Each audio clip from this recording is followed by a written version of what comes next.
계속해서 하나님과 야곱 사이의 아름다운 사랑의 동행이지요. 그래서 우리는 아브라함의 하나님, 이삭의 하나님, 야곱의 하나님, 나의 하나님으로 지금 이 말씀을 받고 있습니다. 그러므로 야곱의 이야기는 곧 나의 이야기입니다. 그 5번째의 말씀입니다. 그동안 받은 말씀을 잠시 복습해 보려고 합니다. 이 야곱의 인생을 보면 야곱은 하나님께 복을 받을 만한 짓을 하지 않았지요. 그런 행위가 없었습니다. 그럼에도 불구하고 하나님은 이 거짓말쟁이 야곱에게 복을 주셨습니다. 왜요? 첫 번째 이유가 뭐라고 그랬습니까? 시작. 하나님의 복을 귀하게 여겼기 때문에. 두 번째 이유가 하나님이 이삭에게 주신 축복권을 보증하시기 위하여. 하나님은 야곱의 아버지 이삭의 영적 권위를 인정해 주신 거예요.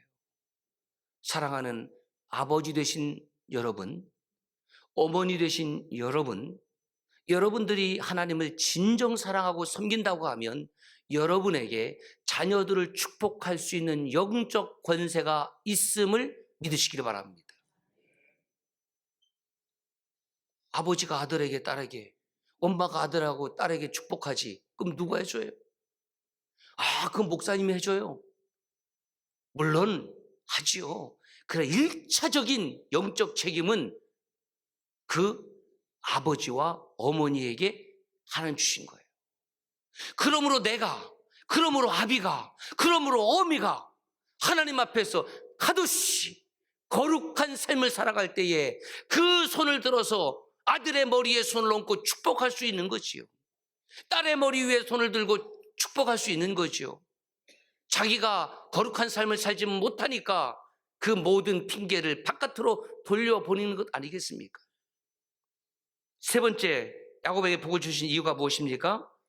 하나님을 사랑한 사람이었기 때문에. 하나님을 사랑했어요.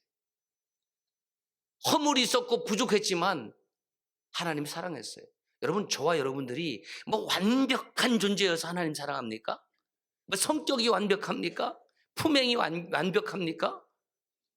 청춘 남녀가 만나서 결혼하는 것은 그 자매가 완벽한 사람이어서, 그 청년이 완벽한 사람이어서, 콩깍지가 쓸 때는 그렇게 보일지 모르겠습니다만은, 살아보니, 아니잖아요. 여보, 당신 남편, 살아보니 아니네? 그럼 남편이 뭐라고 그랬어요? 나만 그러냐? 당신도 그렇지. 그것을 뭐라고 그래요? 전문 용어로? 피장, 파장. 네 번째 이유 무엇입니까? 베델의 서원 때문에. 그래서 이 야곱은 자기가 어떤 사람인 줄 알고 있었기 때문에 하나님께 약속을 하는 거예요. 여러분, 하나님께 약속한 일이 있습니까? 사람에게 약속한 일을 어길 때에도 죄송합니다. 그 약속을 다음에 연기를 해야 되겠습니다. 아니면 이번에 지키지 못하게 됐습니다. 그렇게 양해를 구하고 죄송한 표시해야 되는 것 아니에요? 하물며 하나님을 향하여 약속을 했는데 그 약속을 어긴다고요? 무시한다고요?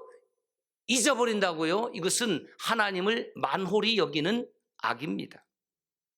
야곱은 자기가 어떤 사람인지 알았기 때문에 하나님께서 주시는 은혜와 복의 메시지를 듣고 하나님, 저도 이렇게 살겠습니다라고 약속을 합니다. 오늘 5번째 이야기입니다. 야곱이 왜 복을 받고 믿음의 반열에 서게 됐을까? 시작. 축복의 대가를 혹독하게 지불하게 하셨다. 야곱은 자기가 거짓말로 가로챈 그 축복의 대가를 얼마 동안 지불했습니까? 최소한 20년 뿐이겠습니까? 그의 평생을 거쳐서 쓰라리고 쓰라리 아픈 일들을 수없이 경험하게 된다는 거예요. 근데 구원받았습니다. 내가 은혜를 받았습니다. 복을 받았습니다. 그런데 하나님 어떻게 우리 가정에 질병이 생긴 사람이고 내 아내가 아프고 내 남편이 아프고 누군가는 교통사고를 당하고 누군가는 또 사업에 어려움을 겪고 왜 그렇습니까? 제가 복 받은 거 맞습니까? 구원받은 거 맞습니까? 은혜 받은 거 맞습니까? 라고 묻지 마십시오. 야곱도 축복을 받았지만 그 축복받은 인생 가운데 끊임없이 고난이 있고 아픔이 있고 역경이 있었습니다.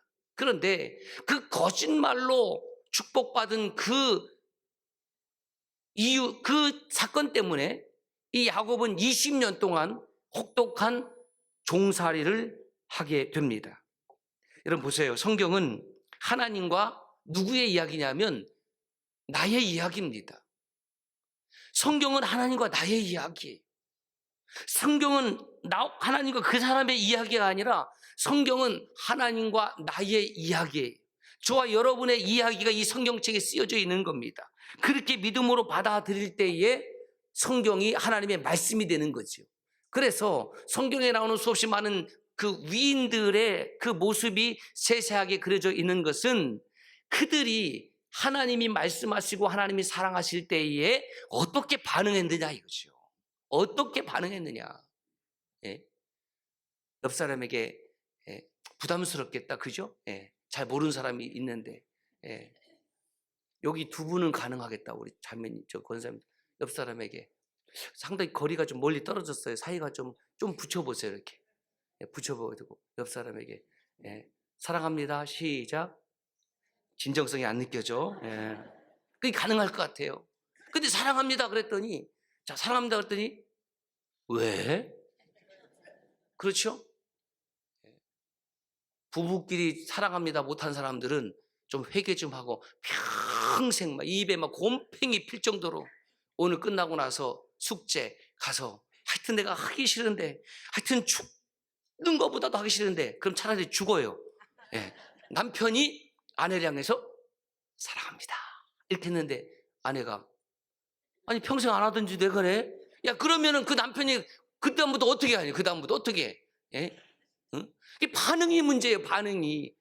왜 남자들이 사랑합니다 소리를 안 하는 줄 아세요? 여성들 잘 들으세요. 그런 반응을 일으킬 것을 뻔히 아니까 응? 내가 여보 사랑해? 그랬더니 왜 안 하던 짓 해? 이렇게 들을까 봐. 그래서 못하는 거예요. 예? 그러니까 우리 남자들은 오늘 저녁에 합시다. 저녁에. 저녁에 저를 포함해서 모두 이 놀라운 거사를 진행을 하는 거예요. 놀라운 거사입니다. 여보 사랑합니다. 그랬는데 왜 갑자기 뜬금없는 소리 이런 아내는 저한테 좀 신고를 해주시면 제가 개인적인 상담을 좀 해드릴게요. 반응이 중요한 거예요. 반응이. 무엇을 하나 섬기고 대접했을 때 이거 드세요? 그래요. 반응이 시원찮으니까 그 다음부터는 갖다 줄 마음이 있어요 없어요? 없잖아요. 우리 모 집사님이 엊그저께 가을에는 뭐가 생각나요? 홍시가 생각나야지. 홍시를 보면 누가 생각이 나야 돼요? 우리 엄마가 생각이 나야지.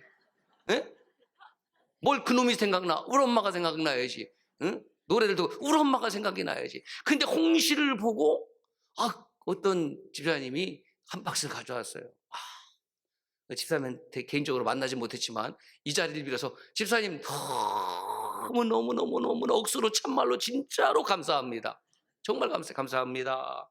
그래서 우리 교육자들하고 직원들하고 그 홍시를 다 나눠 먹었어요. 예. 그 집사님 잘 들으셨죠? 예. 홍시 한 박스만 갖다 놔도 제가 그렇게 감사한다고요. 리액션이 중요하잖아요. 반응이 중요하잖아요. 그거 줬는데도 아무런 반응이 없으니까 별로 안 좋아하는구나. 예? 홍시 먹을 때 제 얼굴이 떠오르길 바랍니다. 예? 그래서 떠오를 때 가져오시면 제가 혼자 다 먹지 않습니다. 예? 감을 많이 먹으면 막혀요. 성경은 하나님의 사랑에 대한 사람의 반응이 쓰여져 있습니다. 사랑의 이야기, 이것을 신학적인 용어로 하면 따라서 구속사예요. 하나님의 구원 역사를 줄여서 구속사.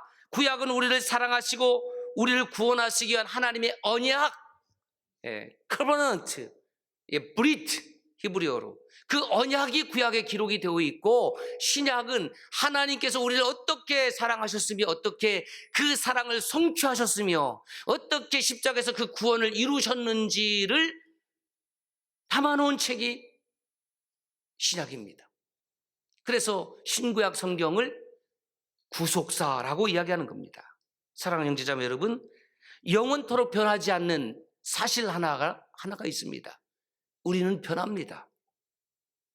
변해요. 안 변할 수 있는 사람은 아무도 없습니다. 그런데 변하지 않는 사실 하나가 뭐냐? 히브리서 13장 8절에 이렇게 기록이 되어 있습니다. 시작. 예수 그리스도는 어제나 오늘이나 영원토록 동일하시니라. 예. 같이 오신 분들은 한번 이따가 부부끼리 한번 얘기를 해보세요. 누구 맘대로 변하라고 그랬어요? 봐라. 내가 당신하고 결혼했을 때는 당신이 다른 부인은 얘기하지 않겠습니다. 허리만 얘기할게요. 24였어. 누구 맘대로 지금 48? 변하는 거예요. 그렇게 공격이 들어가니까 또 아내는 당신 결혼할 때 그 검은 머리가 다 그냥 멋있어서 했는데 지금 그 머리 어디다 팔아먹었어? 여러분 변하지 않을 수 있습니까? 사람도 변하고 세상도 변하고 모든 것이 다 변하는 거예요. 그런데 우리가 섬기는 예수 그리스도는 어제나 오늘이나 영원토록 변함이 없으십니다. 그러니 하나님이시죠. 그러니 진리시죠. 사람은 어떤 존재라고 했습니까? 에노시. 어떤 존재라고요?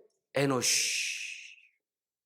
약하고 아프고 깨어지기 쉽고 부패하기 쉽고 죽을 수밖에 없고 그것이 사람입니다. 그래서 하나님은 그 야곱을 뭐라고 부르시냐면 야곱의 뜻이 뭐 속이는 자, 발뒤꿈치 잡는 자도 있지만 하나님은 이렇게도 호칭을 하세요. 이사야 41장 14절에 보면 이렇게 호칭하십니다. 시작. 버러지 같은 너 야곱아 이렇게 호칭하세요. 그 예전 성경은 지렁이 같은 너 야곱아 했어요. 버러지 같은. 옆 사람에게 버러지 같은 이라고 하면 안 됩니다. 그러면 또 예배 후에 이제 평생 안 보는 거죠. 하나님 보시기에 야곱 너는 버러지 같았어. 하나님 보시기에 우리는 별것 아니에요. 에노시입니다. 에노시. 변질되고 변하고 부패하고 썩고 약하고 병들고 죽을 수밖에 없는 존재라는 거예요. 그것을 깊이 인식하면 겸손하고 또 겸손한데 자기의 권세가 영원할 것처럼 자기의 건강이 영원할 것처럼 50 중후반전을 이제 경험하는 분들 그러더라고요. 옆에서 갑자기 여기도 아파지고 저기도 아파지고 인생의 참맛을 깨닫는 나이대가 된 거예요. 뭐 40대만 중반 정도 되면 여성들은 또 뭐가 올라온다고요? 갑자기 몸이 확 더워졌다가 막 그 뭐라 그러지 그걸? 갱년기. 갱년기. 그 갱년기가 유난한 분들도 있긴 있어요. 남자들도 갱년기가 있어요. 남자들도. 여자들만 있는 것은 아니에요. 나도 갱년기가 왔구나. 나도 드디어 이곳저곳 아픈 시대가 되었구나. 우리 할머니 이 약봉지 달고 사는 걸 봤는데 나도 드디어 시작이 됐구나. 그러면서 인생에 철이 들고 하나님 앞에 내가 에노시라는 것을 깨닫게 되는 것입니다. 야곱은 자신이 에노시, 지렁이 같은 존재임을 경험을 했습니다. 하나님 없이는 내가 별것 아닌데 그래서 나는 하나님의 복이 필요하구나 그렇게 생각을 했어요. 그래서 하나님이 주시는 복을 가로채고자 했던 겁니다. 하여튼 뭔지는 모르지만 나는 하나님 주시는 복을 받아야 되겠다는 그 열망이 야곱에게는 가득했다라는 거예요. 그게 가로챘어요. 이렇게 질문해야 돼요. 자 보세요. 하나님의 복을 사람이 그러면 가로챌 수 있는가? 그건 불가능합니다. 이 인간이 피조물인데 피조물이 하나님의 복을 전능자의 복을 가로챌 수 있습니까? 가로챌 수 없습니다. 그런데 야곱은 성경을 보면 실제적으로 아버지를 통해서 그 하나님의 복을 가로챘습니다. 어떻게 이런 일이 가능하게 되었을까? 그것은 그 야곱이 가로챈 그 복을 하나님이 복되게 하셨기 때문에 그렇습니다. 비록 이삭이 축복을 했다 할지라도 하나님께서 보시기에는 야, 네가 축복했지만은 내가 저 거짓말쟁이 할 땐 절대로 복을 내릴 수 없다라고 하나님 선언하시면 이삭이 한 축복의 행위는 아무런 의미가 없는 겁니다. 아무리 예배 말미에 제가 두 손을 들어서 성부와 성자와 성령의 이름으로 성도들을 향하여 하나님의 복이 선포되었습니다라고 선언한다 할지라도 야야 내가 보기엔 너는 가짜야 이놈아 라고 하면 그 축도는 형식적으로는 의미가 있을지 모르지만 내용적으로는 하나님께서 아무런 반응을 일으키지 아니하는 가짜의 축도가 되는 것 아니겠습니까? 야곱이 아버지로부터 축복을 받았다고 하면 그렇다고 해서 복이 자동으로 임하는 것이 아니라 하나님께서 복 주시기를 거절했으면 아무 의미가 없는데 하나님께서는 신기하게도 그 가로챈 축복권을 인정해 주셔서 야곱에게 복을 주셨습니다. 그런데 문제는 그 복을 성취하는 과정에서 혹독한 대가는 지불하게 하셨다는 겁니다. 거짓말한 대가. 그러니까 야곱의 이야기가 나의 이야기가 된다고 하면 이렇게 생각을 해야 돼요. 나는 야곱처럼 거짓말하고 축복을 받아야 되겠다. 이거 아니고 나는 정직하게 하나님의 복을 받아야 되겠다. 깨끗한 삶을 통해서 성결한 삶을 통해서 하나님의 복을 받아야 되겠다. 할렐루야. 이렇게 적용이 돼야지 살살 거짓말도 하고 사기도 치고 얼마든지 하나님의 복을 받을 수 있다? 이거 잘못 생각한 거예요. 자, 야곱이 드디어 그 브엘세바에서 밧단 아람까지 약 800km 정도 되는 거리를 이제 여행을 해서 도착을 했습니다. 외삼촌 라반의 집에 도착을 해서 축약을 하면 첫째 딸보다 둘째 딸이 예뻤나 봐요. 예뻐서 눈에 딱 꽂혀서 라헬을 아내로 삼으려고 하니까 외삼촌 라반이 이 야곱보다 머리가 더 팽팽 돌아가는 사람이에요. 이왕에는 세트로 가라, 세트로. 그래서 그 첫째 딸은 좀 생긴 것이 좀 멋있겠던 모양이에요. 야, 쟤는 내가 봤을 때는 좀 데려갈 남자도 별로 없을 것 같으니까 야, 같이 데리고 가라. 그래서 언니도 데려가고 동생도 데려가고 그 다음에 성경을 보면은 그 언니 레아의 몸종이었던 실바도 데려가고 라헬의 몸종이었던 비라도 데려가고 왜 다 이 네 여인을 취하느냐? 자매끼리 부인이 되니까 누가 자녀 많이 낳나? 이 경쟁이 붙은 거예요. 그런 경쟁을 왜 붙는지 모르겠습니다만 여자들의 마음을 이해를 못하겠어요.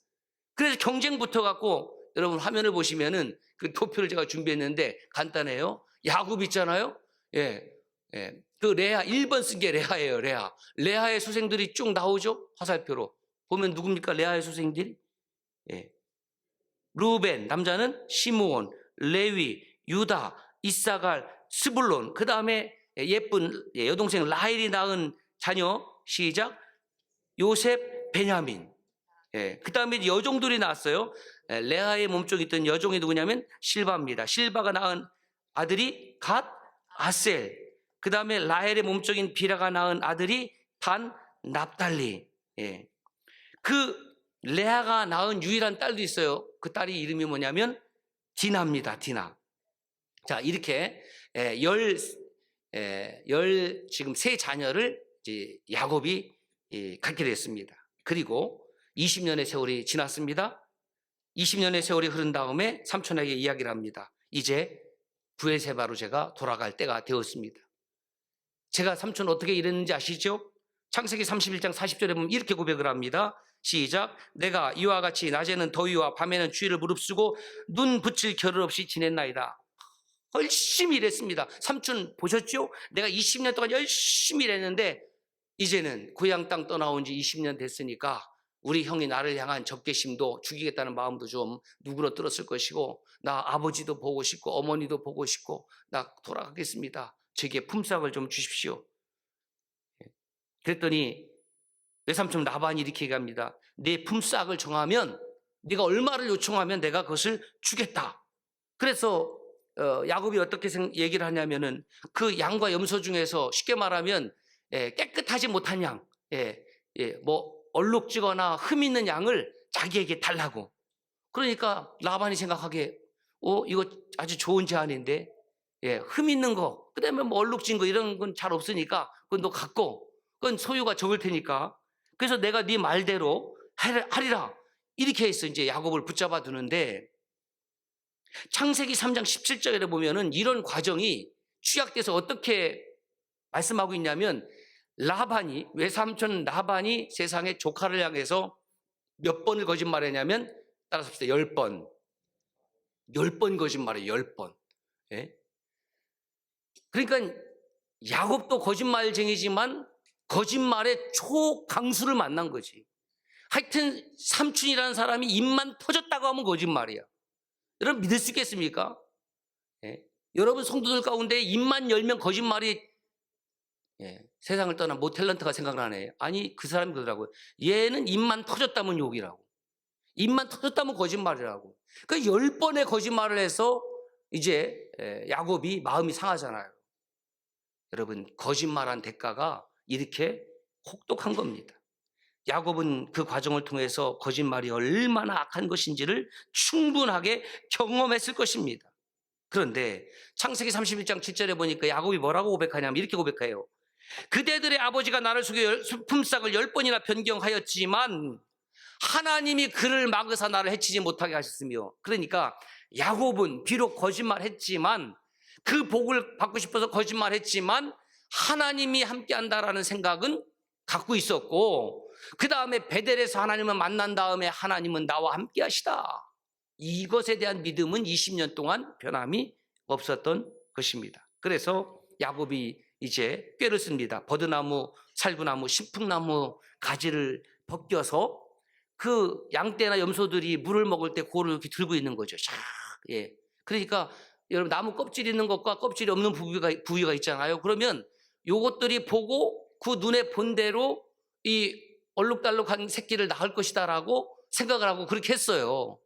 이거 지금 얘기하면은 이건 뭐 유전과학이나 이런 생물학 한 분들은 이게 무슨 거짓말 같은, 아니 뭐 신풍나무 무슨 뭐 버드나무 살구나무 갖다가 이렇게 있으면 새끼들이 그걸 보고 내가 알았다, 요번에는 내가 검은 걸 낳아야 되겠다, 얼룩진 걸 낳아야 되겠다, 뭐 그런 게 어디 있습니까?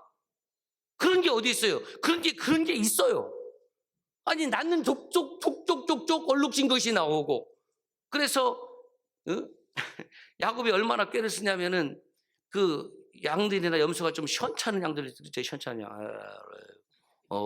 눈동자 왔다리 갔다 해. 시원찮은 양에는 안 흔들고, 눈이 막 빠릿빠릿하고 총기가 탁탁한 사람들은 싹 흔들고, 뭐 그렇게 했다는 것은 나오지만 그렇다고 해서 그게 줄줄이 사탕으로 나올 수 있는 문제는 아니잖아요. 창세기 30장 43절에 이렇게 기록되어 있습니다. 이에 그 사람이 매우 범창하여 양떼와 노비와 낙타와 나귀가 많았더라. 여러분 야곱의 양떼와 가축들이 많아진 것은 그러면 야곱이 이렇게 머리를 잘 썼기 때문입니까? 그것이 아닙니다. 창세기 3장 19절에 보면은 이렇게 야곱이 고백을 하고 있습니다. 후반절에 하나님이 이같이 그대들의 아버지 가축을 빼앗아 내게 주셨느니라. 야곱도 알고 있었어요. 비록 자기가 꾀를 써서 그렇게 하면 이게 혹시 있지 않을까라고 했지만 그것이 아니었다라는 것을 깨달은 거예요. 그렇게 나무 껍질을 벗겨서 아롱진 것과 얼룩진 양떼들이 자기에게 온 것이 아니라 하나님이 이같이 그대들의 아버지에게서 가축을 빼앗아 내게 주셨다라는 거예요. 그렇게 아롱진 것과 얼룩무늬가 있는 양과 염소가 태어난 것은 하나님께서 나를 사랑하셔서 나에게 그렇게 붙여준 것이다. 왜 그랬을까요? 그것은 베델의 서원, 베델의 약속이 있었기 때문입니다. 하나님은 우리에게 약속을 주시고 그 약속을 이루시는 분이기도 하고, 하나님은 우리가 하나님을 향하여 약속한 것을 기다리고 그 약속대로 살아가기를 원하시는 하나님이시기도 합니다. 사랑하는 성도 여러분, 사람은 하나님과의 관계 안에 있을 때에 아름답고 거룩하고 행복합니다. 속임의 달인 야곱이 20년 동안 그 거짓말한 혹독한 대가를 지불했습니다. 그런데 자기보다 더 센 외삼촌 라반을 만나서 20년 동안 연단을 받았습니다. 그리고 하나님께서 약속하신 복을 드디어 경험하기 시작했고 성취하기 시작을 했습니다. 사랑하는 믿음의 형제자매 여러분, 저와 여러분들이 오늘 받고 있는 은혜는 하나님이 주신 은혜의 복, 그다음에 그 축복을 다 경험하고 있는 것은 아닙니다.